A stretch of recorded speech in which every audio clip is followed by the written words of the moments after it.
eviwako abaana abannayuganda abatwalibwa bebakukusa ne babatwala mu mawanga naddala Dubai batwalibwe Oman nawa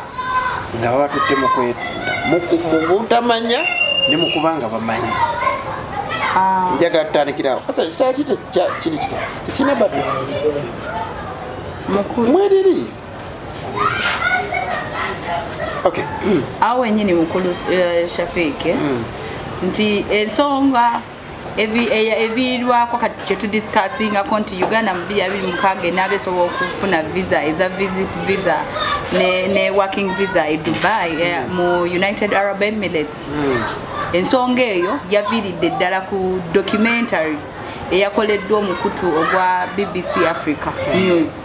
nga ensonga eyo babadde balaga sex exploitation ey'abaana abannayuganda nga ate nga ekikolwa ekyo kikolebwa eri munnayuganda munnaabwe ku bo omusajja yakeera ku makya n'ateekawo bizinensi nga bw'onagamba ngenda n'owino nsuubule engoye zange nzireete nzitunde naye n'alaba nga ekkubo lyalina okugyamu ssente ez'amangu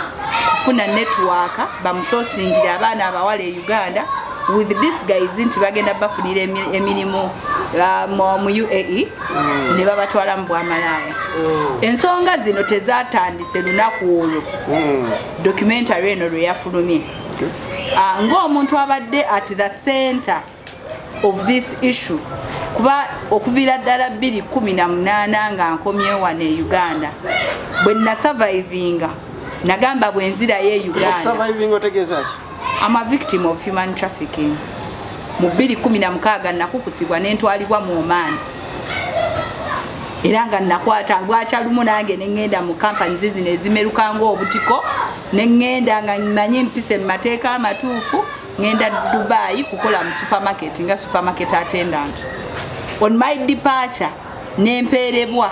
travel documents nga ziraga ngenda mu Oman kukola nga a housemaid. Mu myaka ebiri contract yali ya myaka ebiri emyaka ebiri gye namalira ddala mu Oman nafuna Katonda yansaasira nenfuna network y'Abannayuganda abali mu Gulf State kuba Gulf State ekolebwa ensi 7 Dubai, Bahrain, Oman, Qatar, name them naye nga tulina emikutu kwe tukuŋŋaanira tuli ba mukisanga generation nti tulina that virtual society eya internet tosobere Uganda noyogerezeganya nali mu sendala nimbanga abaliki awamu mu ku networking okwo ebimu ku byangumyango omuntu mumbeera mwe nali mpita mu Oman ne surviving age emyaka ebiri nenzira ku butaka ne nesuubiza nti mu butono oba mu kyonna kye nnaaba nsobodde njagezangako contributinga okukondeminga human trafficking. Kati soko jogereko kuba budde tulina twagala. Ensonga eno era njagyogerako kitono. Lwa ensonga eno yeetaaga ndowooza ofune lunaku programu nnamba nga yakwogera ku ngeri human trafficking gyetambulamu e Uganda. Kuba ebintu bino tebitandise leero. Just tulina advantage nti abaliwo essaawa zino nti tusobola ofuna abatono abo abasobola okupenetrating into the media ne bamanyika ng'omugenzi Kalungi ne Kaira abafiire Dubai. Era okufa kwabwe kwe kwasparkinga international media eno okujja ekola investigative journalism oyo journalist oyo yajja nalondoolera kweyo documentary bagishootingia ndowooza if I'm not forgotten batandika okufollowing ensonga eyo mu 2023 kuba omuwala oli yafa 2022 ne batandika ogirondolera ddala so yagenza okuvaayo okujja in the face of the world kubeera just kugula maaso g'abantu kyetuli mu kulaba parliament ya Uganda kyeri mu kukola kuba zino ensonga zatuukidde ddala ku floor ya parliament. It is not the first time ensonga zino ez'okukusa abaana n'okufiirwa kw'abaana okugenda ku parliament ng'essaawa zino tulina n'omubaka wa parliament alinda Ssemusaga era yakukusa mwana agenda wa Dubai specifically. So tuleme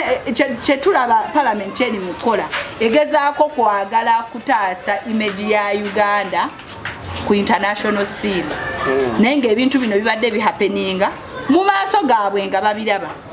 bwe tubanga tuyina essaawa zino mu content ya documentary eno nga tuyinamu omusajja gwe bayita Omar Bashir ng'alina access eri information data w'Abannayuganda owa internal affair ng'asobola otuula gy'atudde na processinga passport ng'alina access tubuuza information w'Abannayuganda ali safe bw'oba olina passport gwomanyi information gye wawaayo eri safe tebasobola gikozesa kye baagala and this is a public servant ali mu kitongole ekimu aina akozesa office bubi y'okuyisaawo ki ebibye but ng'ali muteeka bulamu bw'abantu at stake bwe ntandika okwogera ku nsonga ya human trafficking tetujja kuvaawo eri so personal kunze as a victim ate ensonga ngazi tujja kufuna ndowooza akaseera lwaki njogera bwentyo nti it is one of the things that prompted me mu myaka egyo ne ngamba kampandiika akatabo kano bw'okatunulira nakawa title egamba the beast in the east ekisodde mu East Africa the Middle East world because to take send the dollar sign etegezo take sente to go and look for money that side by the end of the day embeera netakusobozesa bangi baluguzeemu ki obulamu so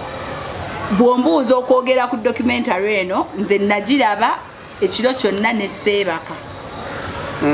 ku lw'ebintu ebirimu nti bwe tuba tuyina ministry number eya labor that license evunanyizibwa kukola license y'amakampani gano ge tulaba agameruka buli lukya bwe tuba nga we've taken years nga tunarrating about what is happening nga tulina fountain of honor asobola okukeera ku makya n'agamba etteeka ku military court mu mangu mu speed ey'ekitalo ne Enefik Media. Okay, ate kati singa ne Rasta yaliko abaddeko singa kati ekiri wano yeba na Rasta jali eyo ali mu nsonga za structures eza NRM tugende. Okay, neyanze njagala tugere ku nsonga za human trafficking dakika 2 kutayimize mutandise. Okay, neyanza moderator neyanzege. Okusokera ddala twabadde n'omukisa nga bannayuganda. Fact ffe nga balwanirizi b'eddembe na ku gavumenti ebintu ebityo bigenda ne bitukwatako nnyo. Naye bino ebintu bibadde ngawo. In fact omwami Abe Mwesigwa yakwatiddwa mpulira mbu yakwatiddwa si yasoose. In fact abantu abakyatunda abawala bangi gye bali mu Dubai ne mu nsi z'Abawarabu eno. Naye lwaki kino kyatuyambyeko tubyogera bulijjo wano twagala bannange bannayuganda bagenda ebulaayi eyo abaana baawano ne bagenda in fact ne bagenda mu Buwarabu eyo naye nga bagenze kutundibwa mu buddu and what makes matters worse nga ne gavumenti ya wano ekimanyi ekisinga n'okuba ekibi ekyandibadde kisembayo nti bano abaana oluusi tebagenda bwereere bateekamu ne ssente okutambula okuva wano kyamukisa mubi era ebiseera ebisinga ffe ku bisinga otulwanyisa n'okutugamba nti no gavumenti yeetaaga eve mu buyinza nti gavumenti wakati mu kubanga eremeredde okunoonya n'okuwa bannayuganda emirimu naddala abavubuka kuba abaana bagenda mu Buwarabu eyo babeera wakati wa myaka 25-28 ku 3 bavubuka omugigi gwandirowooza nti gulina kubeera productive eri eggwanga lino bonna beesitula ne beeyiwa mu kyondo kya Buwarabu gavumenti nga passport egimusedde you know the hassle which is there for immigration awo okufuna passport ekyokubiri gavumenti emu exploitinze kubanga zino kampani zonna ezitwala abaana ku byeyo 90% abazibeeramu double clicking abote mabega babeera state agents teri muntu munaku nga gwe fiiki obanga ono twaha ayinza kukola kampani etwala abantu bweru taliyo era eggwa mu butikitiki obusembayo babeera abantu ba gavumenti abali muli munda abanene ne ba exploiting omuntu n'ava wano ng'atunze akabanja kannyina oba akake n'akatwala n'akwata obukadde butano n'abuwaayo lito nga tamanyi nti bambi agenda kutundibwa mu buddu obw'okwetunda. Naye kamalirize na kano. Kamalirize na kano akasembayo. Wakati mu kubeera nga gavumenti tefuddeeyo okubaleeyiza mirimu wano ne beefaako ne mu mbeera erina ne mandate okubakuumirako ebweru because bw'ofuluma wano n'ogenda mu nsi endala Uganda ina obuvunaanyizibwa obukulabirira ne mu nsi eyo gy'obeera eri. Unfortunately ne gavumenti yaffe wano tekikoze. Solution eri emu. Kukyusa Museveni. Okufuna president nga Honorable Kyagulanyi alumirirwa abantu. Ndi naye ku nsonga y'abaana bagenda ewala nakikapi. Kyannako okuba nti baganda baffe bannyinaffe bamama baffe n'abaana baffe bali mu mbeera ey'okutulugunyizibwa mu bunyinike bwe butyo. Naye nze nali wano mu COVID ng'omwana wa bodaboda bajjayo piki okuvuga nga si musirikale bamukwata naye ng'ate obwamalayo obutakkirizibwa na mu ssemateeka wa Uganda ng'abajaasi be balina amabaala ne loogi zetundibwako abaana.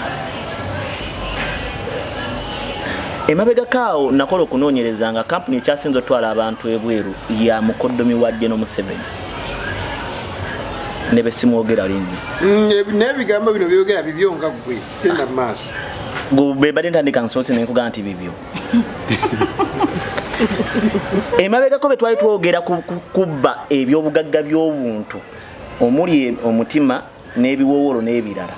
era kampuni yabinamu omukono yaliiye.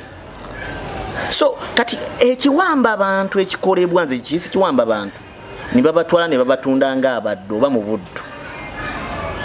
kukendeeza kwabo abalina enteekateeka okujjako gavumenti eriko. For the first time kankubire twahamungabi